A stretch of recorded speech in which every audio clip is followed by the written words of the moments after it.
Kenapa perusahaan harus punya KPI untuk perusahaannya itu sendiri, bukan hanya KPI untuk karyawannya? Nah, tonton sampai habis supaya kamu mendapatkan insight yang baru.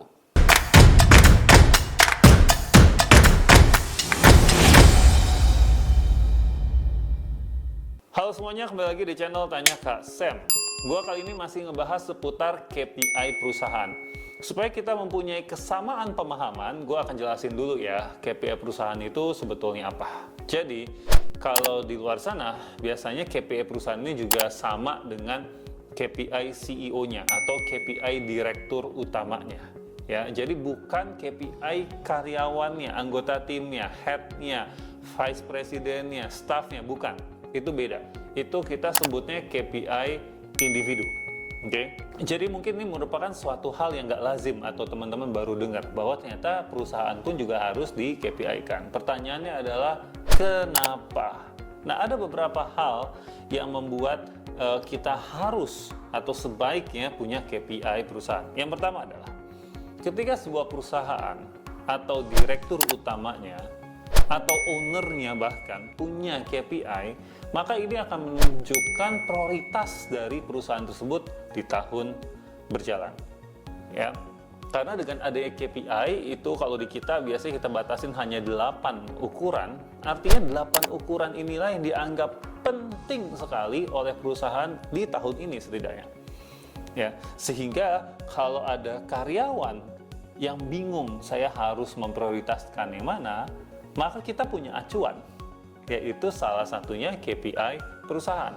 Maka sebagai karyawan, kalau diminta untuk membuat KPI individunya, maka karyawan tersebut akan menjadi lebih mudah karena dia sudah tahu ada KPI perusahaan. Sehingga harusnya jalan berpikirnya adalah apa hal-hal yang bisa saya lakukan untuk mendukung KPI perusahaan tersebut. Nah, hal tersebutlah yang akan saya lakukan dan saya jadikan untuk KPI saya. Ya, jadi reason pertama atau alasan pertama adalah perusahaan jadi jelas prioritasnya apa. Yang kedua, karyawan pun juga jadi terbantu, jadi tahu apa yang harus dia prioritaskan. Nah, yang ketiga, alasan kenapa kita butuh KPI perusahaan adalah supaya ada yang namanya common goals atau shared goals. Atau bahasa Indonesia adalah goal bersama. Karena ketika sebuah perusahaan menerapkan sistem KPI, maka harusnya setiap individu karyawannya juga punya KPI. Dan KPI satu karyawan dengan karyawan lainnya bisa saja berbeda tergantung dari peran dan tanggung jawab mereka masing-masing. Nah, sometimes hal ini bisa menimbulkan silo atau berkurangnya kerjasama karena semua orang sibuk untuk mengejar KPI-nya masing-masing. Nah, salah satu cara untuk menghindari efek negatif dari KPI ini adalah dengan mengingatkan karyawan bahwa kita semua punya satu set KPI bersama, yaitu KPI perusahaan. Sehingga sekalipun ada hal-hal yang bukan merupakan tanggung jawab kamu atau karyawan, lalu karyawan tersebut nggak ada juga di KPI, tapi dia tetap harus atau tetap jadi termotivasi untuk membantu orang lain. Karena kalau kita saling membantu, maka KPI perusahaan akan tercapai. Ya. Nah, inilah yang merupakan salah satu cara untuk membuat kita tetap bekerja sama. Nah, oleh karena itu ini harus juga dipraktekkan dengan penerapan sistem bonus yang juga sesuai.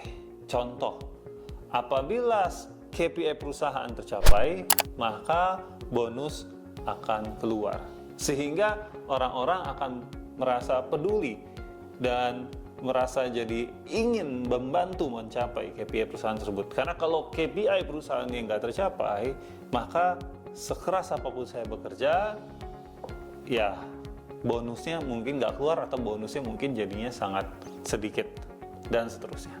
Nah, jadi penerapan KPI ini juga harus hati-hati. Oleh karena itu, apabila kita hanya menerapkan KPI untuk setiap karyawan atau individu, ya ada resiko-risiko yang tadi saya sudah sebutkan. Kalau saya summarize, resikonya adalah satu, kita jadi tidak saling bekerja sama. Yang kedua, KPI individu yang dibuat menjadi tidak nyambung sama apa yang menjadi prioritas atau strategi perusahaan. Ya, setidaknya itu adalah dua resiko apabila kamu di perusahaan kamu hanya punya KPI individu tapi tidak punya KPI perusahaan.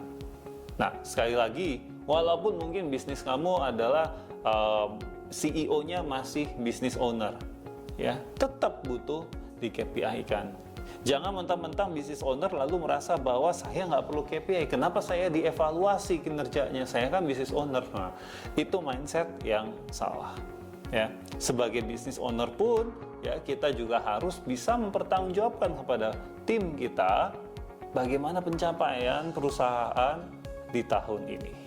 Ya, nah, semoga video singkat ini bisa membantu teman-teman untuk mendapatkan insight mengapa KPI perusahaan tetap kita perlukan, tetap untuk kita buat. Nah, buat kamu yang HRD, coba deh share ini ke CEO kamu atau direktur utama kamu. Siapa tahu abis ini mereka mau bikin KPI untuk perusahaan. Nah, kalau mau bikin KPI perusahaan, nanti bisa hubungin F-Project. Komen aja langsung di sini, bilang mau bikin KPI perusahaan, nanti kita hubungin, karena memang hampir setiap hari kerjaan kita adalah membantu membuatkan KPI perusahaan dan KPI individu buat perusahaan-perusahaan, baik itu perusahaan startup, UKM, bahkan sampai ke perusahaan multinasional dan korporasi. Oh iya, ada satu lagi nih, kalau mau belajar lebih lanjut, juga kita ada online training tentang membuat KPI perusahaan lalu diturunkan ke KPI individu. Nah, nanti kepoin aja di Instagram kita @fprojecthr ya. Makanya jangan lupa untuk di-follow, subscribe YouTube kita juga, dan sebarin ke orang-orang yang kira-kira masih butuh belajar tentang KPI. See you.